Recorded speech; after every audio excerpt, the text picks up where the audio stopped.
ময়মনসিংহের ধোবাউড়ায় ঘুমন্ত স্বামীকে গলা টিপে শ্বাসরোধ করে হত্যার অভিযোগ উঠেছে স্ত্রীর বিরুদ্ধে।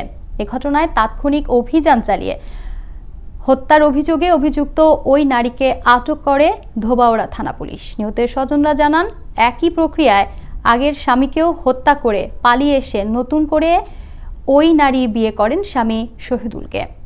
ময়মনসিংহ ব্যুরো প্রধান ওমর ফারুক সুমনের রিপোর্ট। আগেরও একটা জামাই আসেন নাকি এটারে আমার এইভাবে মারছে। আদরের কলিজার ভাই, আমার ছোট ভাই, আমি আর কোনোদিন আমার বোনটাই শুনতে পারবো না। আমার ভাইয়ের বিচার চাই, আমি আর কিছু চাই না। ময়মনসিংহের ধোবাউড়া উপজেলায় শহীদুল ইসলাম নামে এক ঘুমন্ত স্বামীকে গলায় ওড়না পেঁচিয়ে শ্বাসরোধ করে হত্যা করে তারা বেগম নামে 40 বছর বয়সী এক নারী। গত 28 আগস্ট দুপুরে এমন মর্মান্তিক ঘটনায় হত্যার অভিযোগে পুলিশ ওই নারীকে আটক করে জেল হাজতে প্রেরণ করে।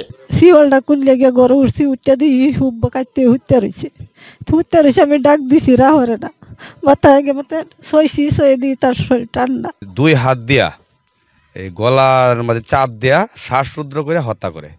জীবিকার তাগিদে ঢাকায় রিক্সা চালাতে যান ধোবাউড়া উপজেলার বলারামপুর গ্রামের নুরুল ইসলামের পুত্র শহীদুল। সেখানেই পরিচয় ঘটে বাগেরহাট মোল্লারহাট উপজেলার কুদালিয়া গ্রামের মৃত সমেত সিকদারের কন্যা তারা বেগমের সাথে। প্রেম থেকে প্রণয়, অতঃপর বিয়েতে গড়ায় এই যুগলের সম্পর্ক।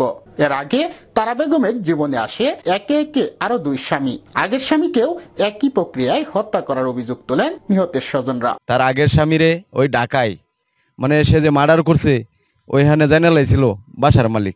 তার যে আগে একটা জামাই আসছিল, সেই জামাইরেও এভাবে গলায় টিপটে হত্যা করছে। ঢাকায় কাজ করতো, ওই বাসায় আমরা তল্লাশিকালীন যাওয়ার সময় ওই বাসার মালিক আমাকে অবগত করছে যে সে আগেও তার স্বামীকে মেরে ফেলছে, এখনো এই স্বামীকে মেরে ফেলছে।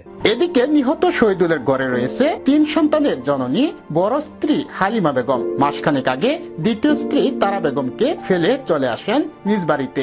অতঃপর গেল 28 আগস্ট স্বামীর বাড়িতে এসে প্রতিহিংসার জের ধরে ঘটায় এমন নির্মম ঘটনা। আমার কাছ থেকে টাকা জরিমানা নিয়ে অনেক কিছু করিয়া স্বামীরে হাত করিয়া বিয়ে বসছে।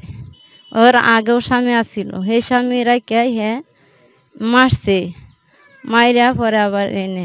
তাৎক্ষণিক অভিযান চালিয়ে ঘুমন্ত স্বামীকে হত্যার দায়ে স্ত্রী তারা বেগমকে আটক করে জেল হাজতে প্রেরণ করার তথ্য নিশ্চিত করেন হালুয়াঘাট ধোবাউড়া সার্কেলের সহকারী পুলিশ সুপার সাগর সরকার। তার স্বামী ঘুমন্ত ছিল, তখন তাকে গলা টিপে হত্যা করে। এটা আমাদের প্রাথমিক তদন্তে চলে আসছে।